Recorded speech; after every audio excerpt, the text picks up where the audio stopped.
Во главниот град на Грузија Тбилиси новинари и активисти за човекови права започнаа кампања за акција против семејното насилство. На пресконференцијата учесниците во кампањата заприго ја повикаа владата да помогне во заштита на жртвите на семејно насилство. Проектот е лансиран откако во изминатите месеци имаше серија на убиства на жени од страна на нивните мажи.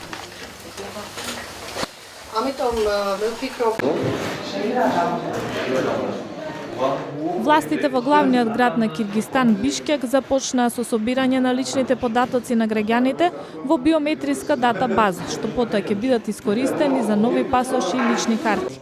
Околу 3,5 милиони луѓе ќе мора да обезбедат биометриски лични документи до август следната година. Биометриските документи мора да се обезбедат за сите гласачи, за да се избегнат изборни нерегуларности.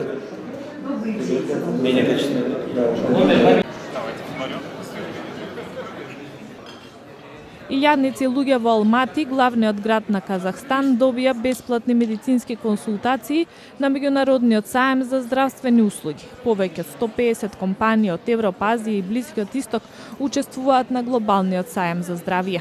Организаторите велат дека саемот е организиран за да се обезбеди поголема соработка меѓу казахстанските здравствени институции и странските компании.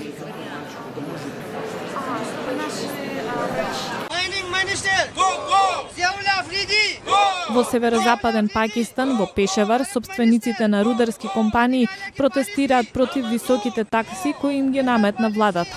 Шефот на Асоциацијата на собственици на рудници изјави дека властите ја зголемиле за 500% таксата. Тие велат дека владата мора да ја смени таксата оваа недела, во спротивно ќе се соочи со протести на рударите.